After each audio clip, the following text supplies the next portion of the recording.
Jacob Epstein, torso in metal from the rock drill, 1913–14. The estate of Jacob Epstein, Otto Dix, prostitute and disabled war veteran. 2 Victims of Capitalism, 1923, LWL Museum für Kunst und Kultur, Westfälisches Landsmuseum, Sabine Albrand Dornzeif. Copyright Estate of Otto Dix 2018, Christopher Richard Wynne Nevinson, Ypres after the first bombardment, 1916, Museum Sheffield, George Grosh, The Petty Bourgeois Philistine Hartfield Gone Wild, 1920, Estate of George Grosh, Princeton, New Jersey. 2018, Wilhelm Lamebrook, Fallen Man, 1915–16. Guy Bell/Shutterstock, Christian Schad, Self-Portrait, 1927, Christian Schad Stiftung Aschaffenburg/VG Bildkunst, Bonn and Dax, London 2017, Smithsonian.com June 6, 2018 11:02 a.m. The scenes presented in Tate Britain's newest exhibition, Aftermath, Art in the Wake of World War I, range from mechanically detached, American-British sculptor Jacob Epstein's The Rock Drill, a futuristic merging of man and machine echoing the cold brutality of modern warfare, to uncomfortably vulnerable, in German expressionist Otto Dix's prostitute and disabled war veteran. 2 Victims of Capitalism, the economic exploitation of human flesh is rendered tangible.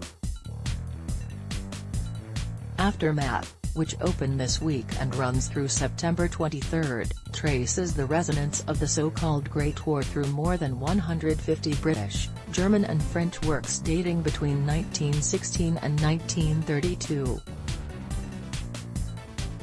According to a press release, the show's intent is to explore the war's impact on artistic style and choice of subject, as well as art's overarching role in memorializing and understanding conflict. The exhibition is organized largely in chronologic order, according to theartsdesk.com's Catherine Waters. This allows viewers to trace artists' evolving treatment of war in conjunction with the historical development of key artistic movements.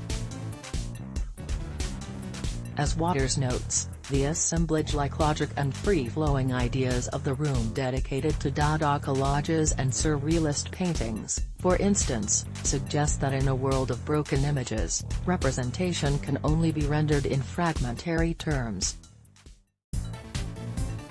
Some of the earliest works in the exhibition, such as British landscape painter Christopher Nevinson's Ypres after the first bombardment, finished in 1916, but likely begun in February 1915, veer toward abstraction, juxtaposing the angularity of half-destroyed buildings with amorphous smoke clouds. Others are more direct, forcing viewers to confront the post-traumatic stress experienced by veterans, as The Guardian's Maeve Kennedy notes. Berlin Dadaists John Hartfield and George Grosh. The middle-class Philistine Hartfield Gone Wild, constructed in 1920, depicts a doctored tailor's dummy with a light bulb in place of its head, a reference to the electric shock therapy prescribed for shell-shocked soldiers. Another sculpture of note, German artist Wilhelm Lamebrook's The Fallen Man, exudes defeat in stark comparison with Epstein's powerful rock drill. Its subject, which The Guardian's Adrian Searle describes as stalled in a position of extreme vulnerability and abjection in his attempt to crawl off somewhere, mirrors the despair of its creator, who committed suicide in 1919. The Telegraph's Alistair Sooke notes that during the 1920s, many artists turned from avant-garde abstraction, which was perhaps too indicative of the fractured forms engendered by war, to realism. Still, these later interwar pieces bear the marks of conflict.